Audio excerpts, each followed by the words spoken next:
All right, so good morning. For those of you who are new here and might be visiting us, my name is Gary. I'm the Next Gen Youth Leader alongside my wife, Rebecca. And Pastor reached out to me a few weeks ago, and he wanted me to speak again. And I told him after some time that I would. As many of you know, my summer has been awful hectic and chaotic, to say the least. Summer started, which meant my job ended. Yes, because I work in a school. But our other job started right away. We did teen ministry almost all summer long this year. So we rolled into teen camp prep, into teen camp, into Nazarene Youth Conference in Utah, into family camp, and during all that time, you might as well sprinkle in a little grad school work that I've been doing, and in between all those opportunities, so it's been kind of crazy. So when Pastor asked me to speak, I really didn't know what God would want me to talk about. I'm kind of in a transition season in my life right now, and I'm trying to really figure out where He's calling me to be. I want to know where He wants to place me so that I can have the biggest impact for the kingdom. And so throughout the past few months, God kept calling me back to a place that I dwelt in for a large portion of my adult life, and that was seeing people. Just seeing people for who they were, what they were going through, and just being able to read faces and understand people. And I feel like God has been calling me back to that place, of seeing hurt people. And so I decided that it was time to get back to that place where He used me the most throughout my life. And so this morning, I hope to bring a few of you along with me on this journey into what I'm calling this sermon and this adventure that we're going to embark on as the ministry of encouragement. And so one of the most powerful things that can happen in a person's life is for someone to look at them and say, I believe in you. Right? I believe in you. Sometimes we don't realize how much those 4 words can change somebody's life. And as with many of my messages, I like to usually start out with a story, kind of just to set the tone and introduce the whole topic. So I'm going to do that again this morning. So this is a famous story about a young man who was considered difficult. He was considered unsuccessful, and he wasn't really particularly promising. As a child, this individual struggled in school. His teacher reportedly considered him too difficult to even teach, and his mother eventually took responsibility for his education at home. His mother believed that there was something in her son that the others were just missing out on.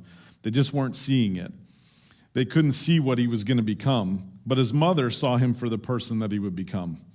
She saw potential in him. She didn't simply just look at him for the child he was or the moment that he was currently in. She saw traits in him that, if encouraged and developed, he could become so much more. The student whom the teachers gave up on was Thomas Edison.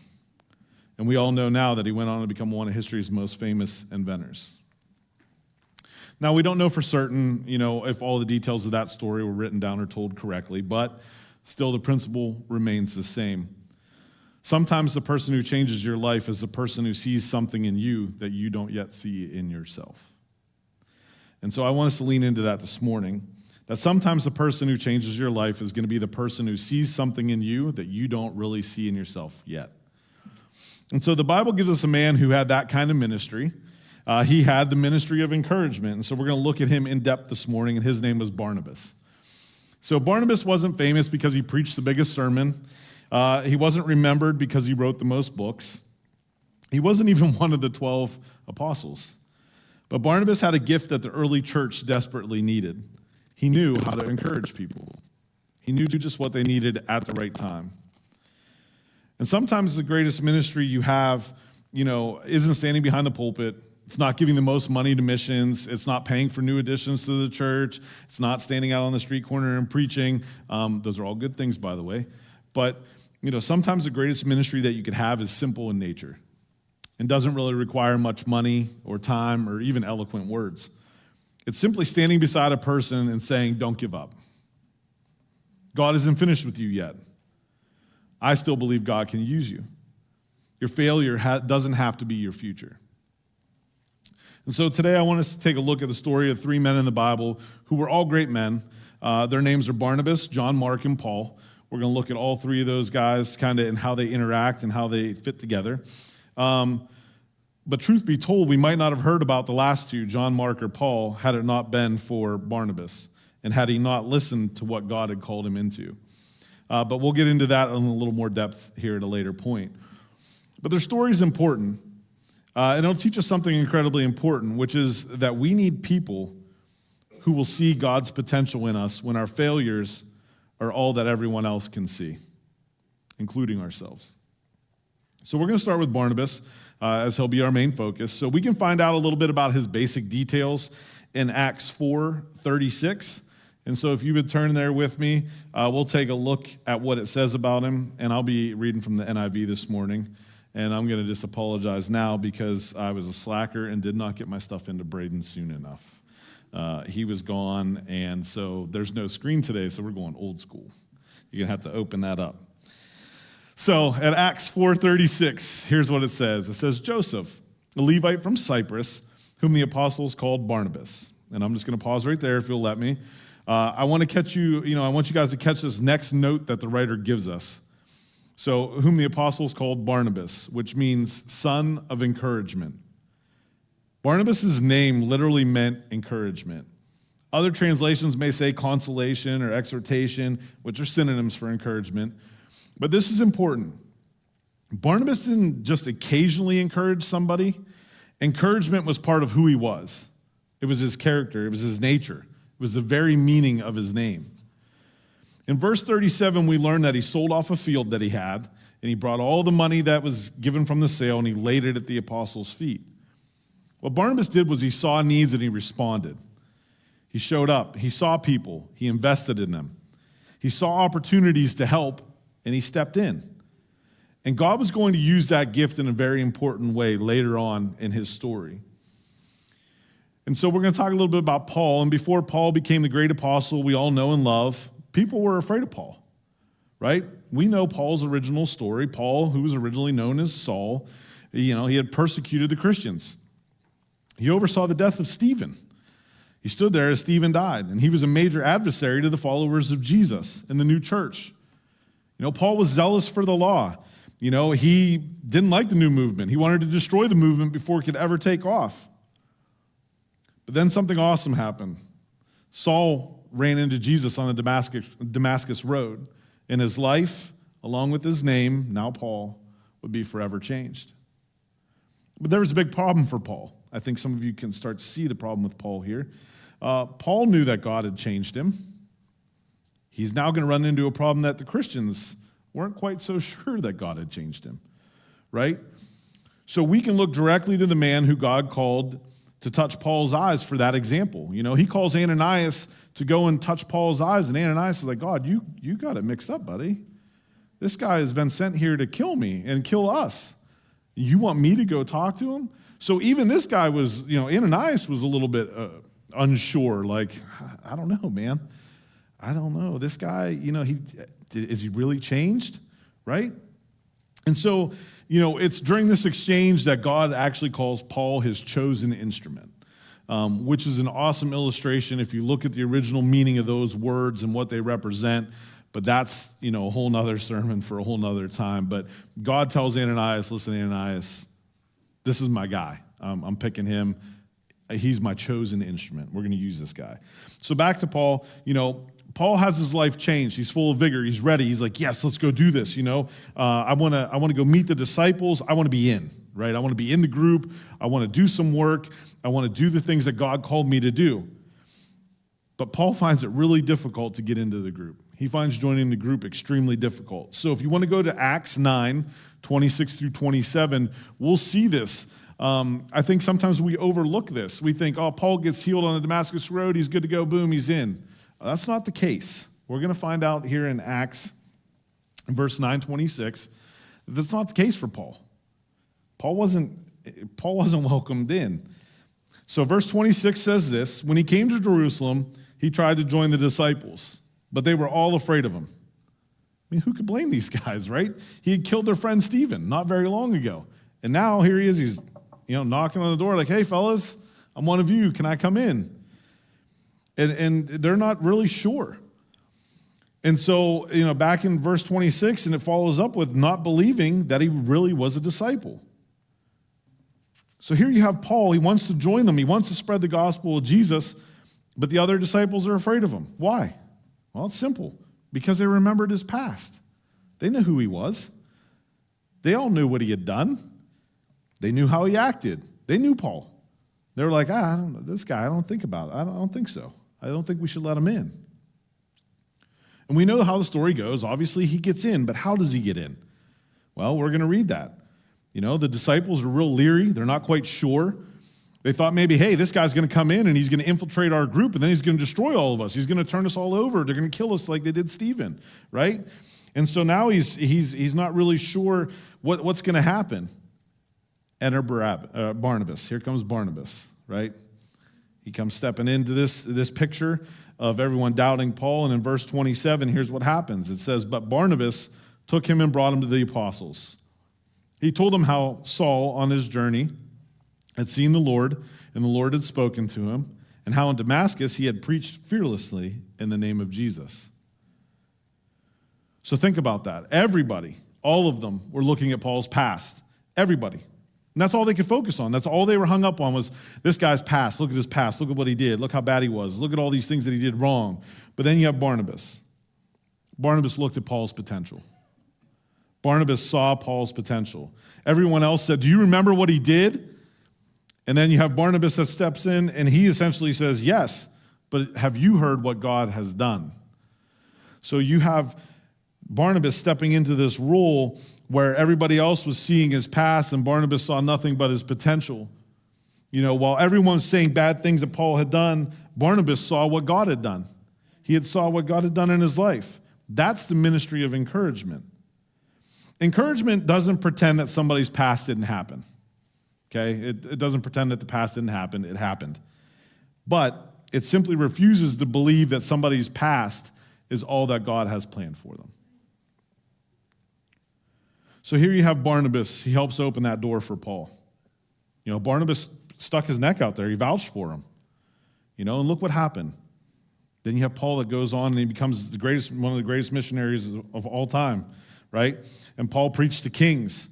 Paul planted all these churches. Paul wrote letters that became scripture. Paul carried the gospel across the Roman world. But before Paul became Paul the apostle, he was Paul, the man nobody trusted. And Barnabas stepped in at a pivotal moment in Paul's early life in Christ and believed God could use him. Barnabas stepped in. He was willing to step in. And so here's kind of our main story for this morning. That was just a little taste. So here's the main story. So just to set that up a little bit, you guys know that Paul and Barnabas, they become really close. And I would imagine that has to do with something with Barnabas willing to, put himself out there and vouch for Paul. They become really close and they do some missionary work together. And so in Acts 13:5, if you guys want to turn there, you could read and learn that John, also known as John Mark, accompanied them as their assistant. So as they're going on this missionary journey, they decide to bring this young guy along with them. His name's John Mark, right? And we don't know a whole lot about him. But what we know is that he wasn't just some random guy. He wasn't just some stranger that they picked up on their journey. He was part of their team. He took off with them when they left the original city, and he has begun the missionary journey with them, right? And so he had this opportunity to serve alongside them, these two knowledgeable, bold men, both in Paul and Barnabas, and here's John Mark, and he gets to be a part of it. He's a part of this missionary team. And so he's learning all these things. He gets to experience the mission work and see what all is included in mission and work. And we learn in Acts 13:13 that something happens to John Mark. Scripture doesn't give us all the details of what happens. Sometimes I wish we would get a little bit more. We get a little bit of the gossip, right, the good stuff. Like we get to hear like the backroom quarreling and all the arguing, but we don't. We only get little bits and pieces here and there. We're not really privy to that information.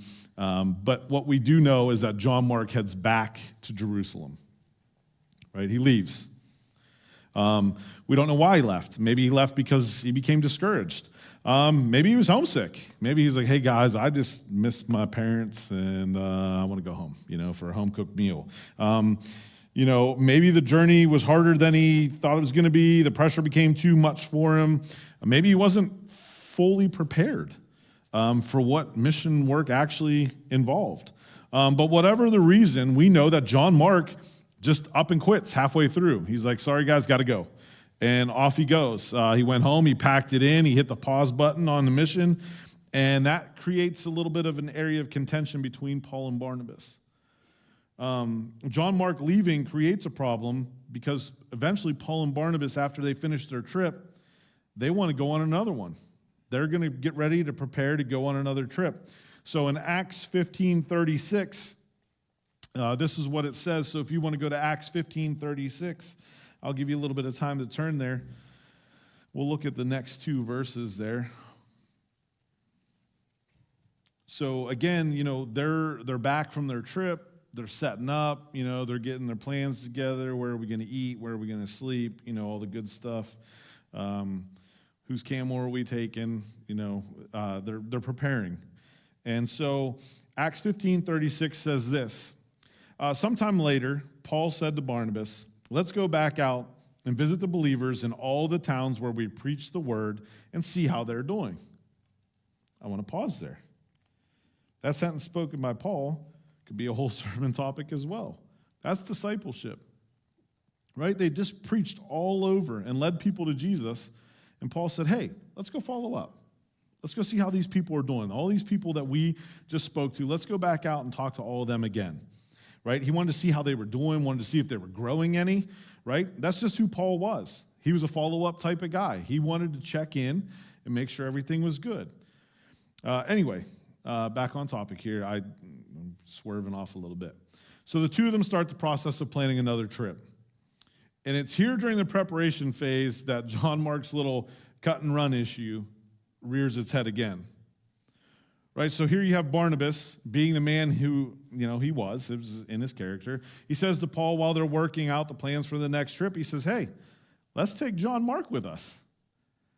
To which Paul promptly replies, no way. He left us. That's a bad pick. That's a bad pick, Barney. I'm ad-libbing that. He probably didn't call him Barney. I did. But he's like, hey, this is a bad pick, buddy. I don't agree. I don't want him. He didn't finish the job. And you can read that for yourself in verse 38. I mean, Paul was right in on the no. It was a hard no for Paul on John Mark. And Paul remembered the last trip, right? He remembered all the things that happened. John Mark had already failed once, and Paul wasn't really willing to risk it again. He's like, nah, man, there's no way. I'm not doing this again with this guy. And Paul wasn't necessarily being cruel, right? He had a legitimate concern about John Mark. Missionary work was serious. It was hard. It was difficult. People were depending on them to show up and encourage them and feed them and help them to grow, right? And so there were churches that needed to be strengthened and souls that needed to be reached. And Paul wanted people on the journey that he could count on. It's fair. I don't think we could really judge Paul's negative response to Barnabas' request too harshly. I think it's a fair thing for Paul to say. But here's the difference. This is the thing about Barnabas. Barnabas saw the same situation, and he looked at it a little bit different. Right? He saw something different that Paul didn't see. Where Paul saw that John Mark had failed, Barnabas saw that John Mark had room to grow. Where Paul saw that he quit, Barnabas saw that he wasn't finished yet. He didn't finish. Paul saw the failure. Barnabas, again, saw the potential. Both Paul and Barnabas felt strongly in their opinions of John Mark. They felt so strongly that they decided to break up the partnership and head out separately. They decided to split. And you can read about the split in verse 39. And it's a pretty remarkable verse when you really look at it. Here you have these two men. They worked together. They traveled together. They walked all those miles together. They had eaten together. They had preached together. They had prayed together. And they had served God together. And now they have one disagreement over one young guy. And Barnabas is like, I'm not willing to compromise here, Paul. Sorry. I'm not willing to compromise on this. He chose to go on a mission trip to give John Mark another opportunity over going with his ministry partner and most likely his friend. He felt so strongly about John Mark and his potential that he was willing to put that friendship aside that he had with Paul and say, you know what, Paul, me and you are good, we're solid, but this guy has something, and I want to help him see it through. And so this is where the story becomes personal. Because let's be honest about it, right? Everybody loves investing in people that are already successful. That's easy. That's the easy thing to do. You know, it's easy to encourage a kid that scores all the goals or scores all the buckets in the basketball game. No big deal. I can encourage that guy. It's easy to encourage the student that's getting straight A's. Easy, I'll do that. Hey, good job getting those A's. It's easy to encourage the person who always shows up, right? Old reliable. That person always shows up. They've never not shown up. It's easy to encourage that person, you know, because they're always there. It's easy to believe in somebody who hasn't disappointed you yet. It's easy. But what about the person who messed up? What about the person who made a bad decision? What about the teenager who made a mistake? What about the person who tried something and absolutely failed it? Let's get a little more personal. What about the person who disappointed you? That's where encouragement becomes powerful. Barnabas was willing to say, yes, you failed, but I'm not giving up on you. However, there's a difference between excusing failure and believing in restoration, right? Barnabas wasn't saying, John Mark, your failure doesn't matter. That's not what he said. What he was saying was, your failure doesn't have to be the end. And that was grace, right? Barnabas is showing grace. And so we can take a look at some other people in the Bible who have failed. You know, let's think about Peter, right? Peter denied Jesus not once, not twice, 3 times. Peter said, don't know that guy, right? And that was a guy that Peter loved greatly, followed him everywhere. And he was so quick to deny him. But even in his denial, Jesus still restored him, right? In John 21, 15 to 17, Jesus didn't simply remind Peter that he failed him. Like, Peter, you denied me 3 times. What, you know, shame on you, right? But instead what Jesus did was he asked him, do you love me? And then Jesus gave him a job, feed my sheep. Peter's failure wasn't ignored, but Peter's failure wasn't the end of the story.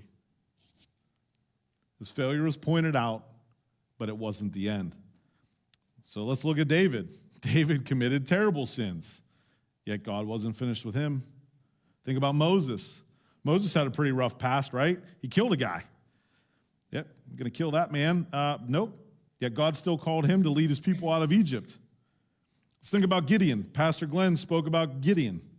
Gideon saw himself as the least important person in a line of least important people, right? Yet God called him a mighty man of valor before he'd ever done anything. God called Gideon something that he hadn't yet believed in himself.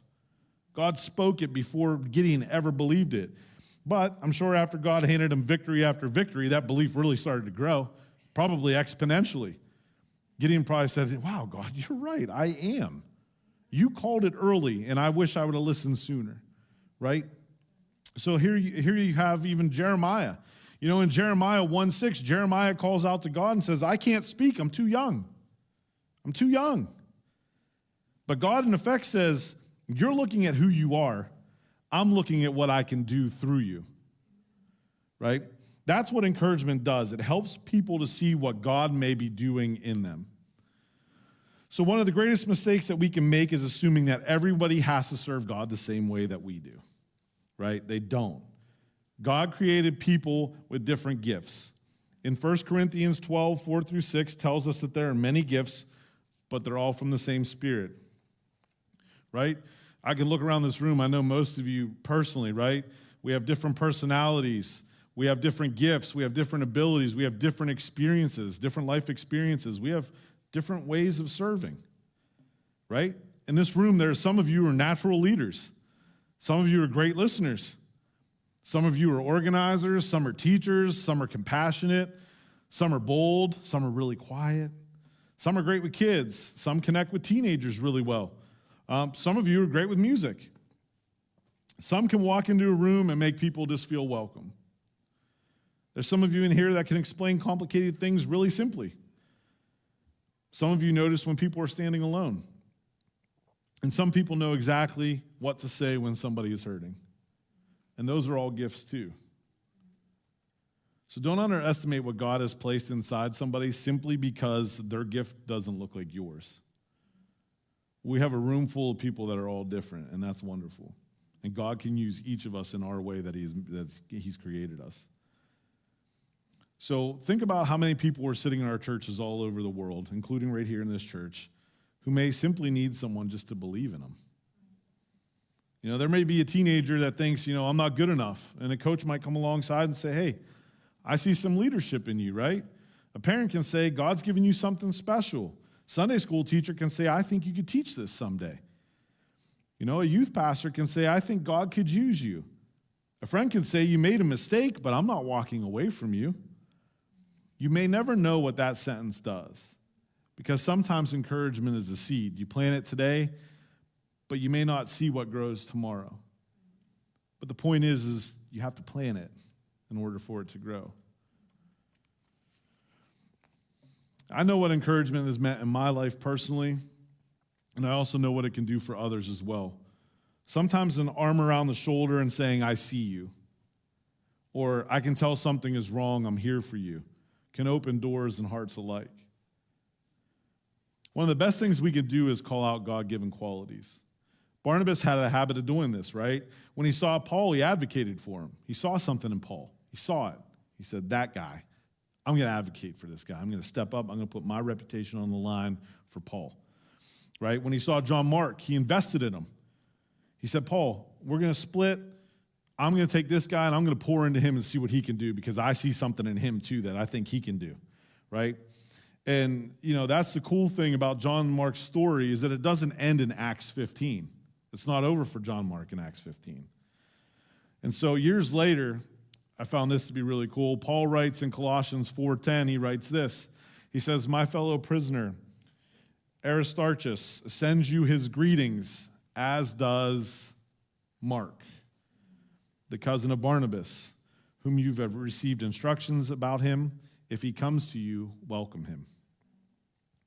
Paul, who didn't want to take John Mark, now adds a greeting in his letter to the Colossians from John Mark, and he gives them instructions to welcome him. It gets better. There's even a better example of this. In 2 Timothy 4:11, Paul goes even a step further. This is really cool here. He says, only Luke is with me. He says, get Mark. Who does he ask for? He asks for Mark. He says, get Mark and bring him with you. Why? Well, here's why. Paul tells us, because he is helpful to me in my ministry. Did you catch that? The same Paul who once argued staunchly about taking Mark on a trip and taking him back out on the road is now writing a letter saying, please bring me Mark. I need him. Why does he need him? Because he's vital to Paul's ministry. I need him. Bring him, please. I need Mark. So why the change from Paul? What's the big deal? Why does Paul all of a sudden go, hey, Mark's a great guy, I need Mark? When before he's like, no, don't want that guy, he's terrible, right? Well, it's easy. John Mark's changed. He had time to grow. He had time to mature. He had time to become dependable. John Mark was able to do all those things because of one person, because Barnabas believed in the man that he could become. And eventually, now Paul sees it too. Paul saw, oh, now I see why Barnabas wanted to help out John Mark. Now I see it. So imagine what would happen if everybody decided that since John Mark had failed once, that he was done. No more chances. Sorry, John, you're out of luck. No more opportunities to grow. No more opportunities to become consistent in your character or in your preaching style. For one, if he was never given those opportunities, we'd be missing the gospel. We'd be missing the gospel because Mark went on to write the Gospel of Mark. Most theologians say it was him. The early church said that was that guy that wrote the Gospel of Mark. So take that out of the Bible if Barnabas doesn't step in. If everybody wrote him off, we never would have seen the restored John Mark. We never would have had the opportunity to see the restored John Mark. And sometimes we think that our failures disqualify us forever. I've been there. We think that we can never be restored, that we're stuck in our failures for the rest of our lives, and that's not true. It's not true at all. Cool thing is we serve a God who specializes in restoration. That's what he does. He specializes in restoration. Your mistake can become part of your testimony. Your difficult season can become part of your ministry. The place where you struggled can eventually become the place where you can help somebody else. Someone who has been discouraged can become an incredible encourager. Someone who has failed can become an incredibly compassionate toward people who fail. Someone who has been lost can become passionate about helping others become found. God doesn't waste surrendered brokenness. The church has many needs, I think, where we're at. And I'm not speaking about our church, I'm specifically talking about like the global church, right? The church needs preachers, and the church needs teachers, and the church needs musicians, and the church needs missionaries. But what I think we really need as a church, we need a lot more Barnabases, is what I think we need. People who will say, I believe in you. People will say, try again. People will say, God isn't finished with you yet. This isn't the end. People will say, I see something in you, right? We need people who notice potential, people who give second chances, people who will help young Christians grow, people who don't define somebody by one bad decision, people who will celebrate growth instead of constantly reminding people of their past. 1 Thessalonians 5:11 tells us exactly what we're supposed to do as a church. It says, therefore, encourage one another and build each other up, just as in fact you are doing. Other versions will use the word edify, and edify means simply to build up. So ask yourself these questions. Am I building people up? When people leave a conversation with me, do they feel stronger? Do they feel like they're equipped and can go serve God? Do they feel like God has a purpose for them? Or do people feel smaller after you speak to them? Encouragement doesn't mean never correcting people. Okay, this is something important to remember. Barnabas didn't tell John Mark, hey, everything you do, hunky-dory, it's great, it's fine. He never did that. Encouragement isn't pretending sin doesn't matter. Encouragement isn't removing every consequence. Sometimes consequences need to happen. Encouragement isn't refusing accountability, okay? Sometimes love says you need to do better, but encouragement adds in this cool little part at the tail end of it and says, and I believe you can. You see the difference there? You need to do better, okay? Thank you for telling me that. Or you could do this. You need to do better, and I believe you can. There's a difference between those two things. Adding that little bit can make a difference. You failed, so you're completely useless. Or, let's try this one. You failed, but let's learn and grow from it. Again, a difference. You failed. You're useless. Or, you failed. Let's work on it together. Let's learn and grow from it. One of those sentences destroys the other disciples. And I would love for our church to be a place where people can grow, right? Where people can walk in here and grow and be encouraged. And here's where I want us to get a little bit personal this morning. I think it's important sometimes to reflect and really evaluate. I want you all to take a moment and think about a time where you had your own John Mark. Somebody who let you down. Who's your John Mark? Who is somebody in your life that's disappointed you? Who is somebody you've written off? Who's the person you've decided that will never change? You guys all know that person. Don't look at me and go, I'm perfect, Gary. I don't have a John Mark. No, we all do. We all have somebody that we wrote off and said, that person is never going to change. Or, hey, that person let me down. They're just going to continue to let me down. Maybe it's a teenager. Maybe it's a family member. Maybe it's somebody in the church here. Maybe it's your spouse. Maybe it's a coworker. Maybe it's someone who used to serve here and then they disappeared and they're gone. Maybe it's somebody who tried and failed. Maybe it's somebody who didn't really believe in themselves. And so just right now, I'd like you guys to take a moment and close your eyes where you're sitting, and I want you just to ask God the following. I want you guys to ask God in your heart here and say, Lord, help me see them the way you see them. So just take a minute and really ask God for a vision like Barnabas, right? We want to have vision like Barnabas. To not see their failure, but see their potential. to see them the way that God sees them.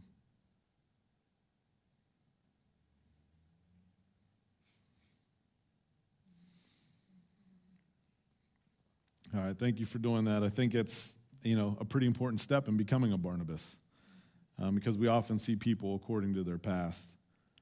But we need to remember that God sees them according to his purpose, right? Here's another question I'd like you to take a minute and reflect upon. I won't have you close your eyes for this one, but who's been the Barnabas in your life? Let's look at the opposite. Who believed in you? Who encouraged you? Who gave you another chance? Who saw something in you that you couldn't see in yourself? Who spoke life? Who shined a light in your darkest time? Maybe it was a parent. Maybe it was a pastor. Maybe it was a coach. Maybe a teacher. Maybe a Sunday school teacher. Maybe it was a friend. Maybe it was somebody who simply said one sentence to you at the right time. Complete stranger. Maybe it was a cashier at the store. Maybe it was your neighbor. Maybe it was a student that said hello to you in the hallway every day without fail. Don't forget those people. And if they're still here, I want to encourage you to tell them. Reach out to them. Tell them. Tell them what those words of encouragement meant to you. Even if it was years ago, it doesn't matter. I think it's important that you tell them.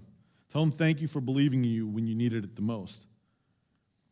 Because they may never really know what their encouragement did for you. So telling them thank you, and this is why I want you to do it, because telling them thank you will encourage them to keep encouraging others. They'll feel like, hey, wow, my simple words had an impact on somebody. They changed somebody's trajectory. They brought light into their darkness. That's just going to encourage them to go, hey, I'm going to keep doing that. Why shouldn't I keep on encouraging people then? So, take some time to really reach out and thank people. And so I'm going to do that myself because, we should lead by example. So I'm going to take a moment right now to publicly thank some people. So I want to thank my friend Harley. Hopefully he watches and listens. I want to thank Rebecca. I want to thank Pastor Glenn. I want to thank my friend Tyler. I want to thank my friend Chappie. And I want to thank a lot more people that spoke life over me when I felt like a failure, when I felt like a disappointment, when I felt lost, ashamed, and stuck. Those people spoke words into my life that changed my life. And ultimately, Barnabas points us to something even greater, because the gospel is the ultimate message of encouragement, right? Jesus looks at us, not just at our failures, not just at our past, not just at our weaknesses, and he still says, I want you. He still says, I want you, regardless of all those things. Romans 5:8 says, but God demonstrates his own love for us in this: while we were still sinners, Christ died for us. While we were still sinners, Christ died for us. Jesus didn't wait for us to become perfect, right? He didn't wait for us to get all cleaned up, get it all together. He didn't wait till we were fully mature. He came for us while we were still sinners. He died on the cross while we were still dirty, while we were still broken, and that's grace. As Nazarenes, we believe in the transforming grace of God, right? We believe that God doesn't simply forgive us and then leave us where we're at. No, what we believe is his grace continues to change us.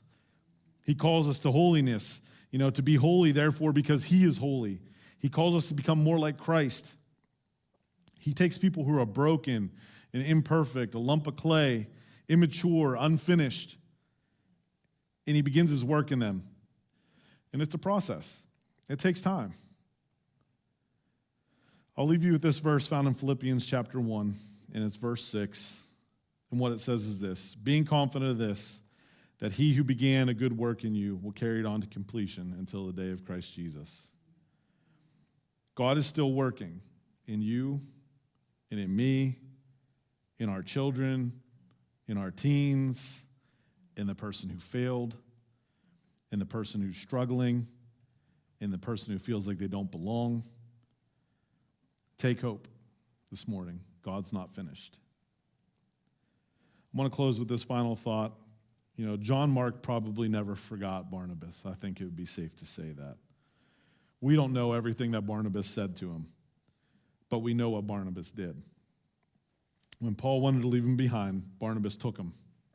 He gave him another opportunity.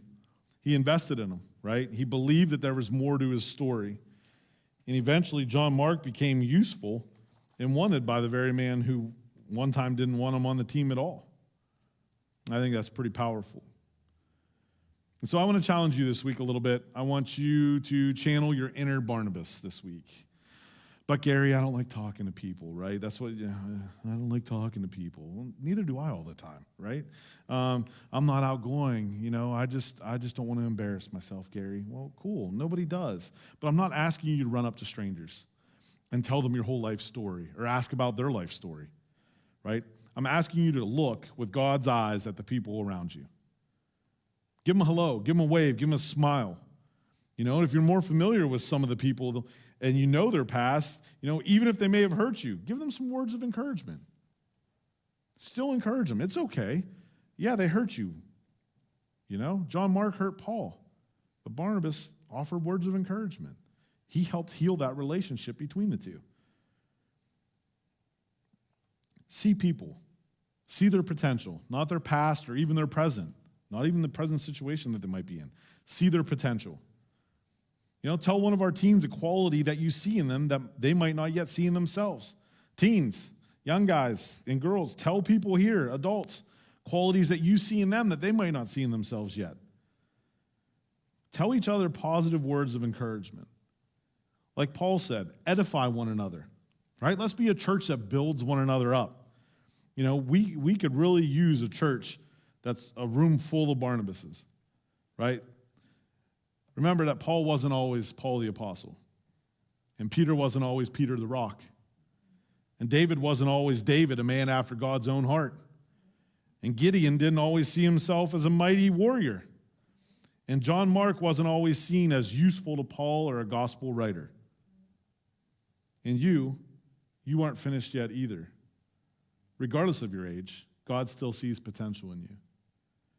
And I pray that we could begin to see potential in others the way that he sees it in us. I love what Paul eventually says. He says, bring me Mark, for he is useful to my ministry. Bring me Mark. He could have asked for anybody. I'm sure Paul had a lot of connections. And he, by name, in a letter, asked for Mark. Give me that guy that failed because he's been restored. I want that guy because he's useful to me. The man who wasn't ready became useful. The man who once quit came back. The man who once disappointed Paul eventually became somebody that Paul wanted right beside him. And why? Why did all those things happen? Because somebody believed there was more to his story. Barnabas saw something in John Mark that John Mark had not been able to see in himself yet. And maybe that's our calling. Not just to tell people what they're doing wrong, but to help them discover what God has put inside them. Not just to point out weaknesses, but to call out some strength. Not just to remember the failure, but to celebrate restoration. Not just to say you aren't there yet, but follow it up with, but I believe you can get there. There's a short film, I don't know if you guys have ever seen it, it's available on YouTube, it's called The Butterfly Circus. And in The Butterfly Circus, I'd encourage you to go watch it. It's a powerful movie, little short film, 20 minutes. There's a guy named Mr. Mendez, and Mr. Mendez is the head of the Butterfly Circus. And Mr. Mendez travels around with people that have all kinds of defects and things, but they don't see that in themselves. Mr. Mendez kind of has a good way of encouraging people. So Mr. Mendez goes to this other carnival, and they walk in, and they go and they meet this man named Will. Will has no arms and no legs. And Will is called an abomination that God has turned his back on. And Mr. Mendez, in the most kind, caring way, walks up to Will and says, "You're magnificent." And Will spits in his face. And it's easy to know and think why Will might have done that, because Will's been called an abomination probably most of his life. People who say you're magnificent probably mean it in a derogatory way, or he's some sort of, this freak, I guess you can say. But that's not what Mr. Mendez meant. Mr. Mendez saw his potential. He saw him for more than what he was lacking, right? And I don't want to ruin it for you. I'd encourage you to go watch it. But the way that Mr. Mendez said it and the way that Mr. Mendez reacted after Will's response in such a kind way, he just wipes it off and he says, it's okay. People wanted to hit him, and he says, no, it's okay. You could see in Will's eyes it starts to work, that it wasn't an insult, that he wasn't making fun of him for who he was, that he was giving him hope, that he saw something in Will that Will didn't quite see. And you have to stop and think, how can a caterpillar ever become a caterpillar if it's constantly or how can a caterpillar become a butterfly if it's just constantly being told it's a caterpillar? You're a caterpillar. All you're going to do is crawl around on the ground and eat leaves. That's all you're ever going to do. It's all you're ever going to do. You're only ever going to be a caterpillar. We need Barnabases, people that are going to come alongside and say, you're a caterpillar now, but I can see that you're going to become a butterfly one day. And let me come alongside you and help you become that butterfly. So church, let's be a church of Barnabases. Let's build some people up. Let's encourage the discouraged. Let's restore the fallen. Let's develop the young. Let's recognize God-given gifts, even if they don't look like ours. Let's give people room to grow. And let's never forget that God sees more in people than their past. And I'm glad he does. I'm glad that he sees more in me than just my past. God sees more in people than their failures. God sees what grace can make them become. And if God's still working on us, then we should be willing to believe that he is still working on somebody else too. Right? If he's still working on me, then I have to be understanding there that God's still working on others too. So be a Barnabas. Let's see what God can make somebody become. And let's begin a ministry of encouragement starting right now, today. So if you guys would please stand, we'll close in prayer this morning.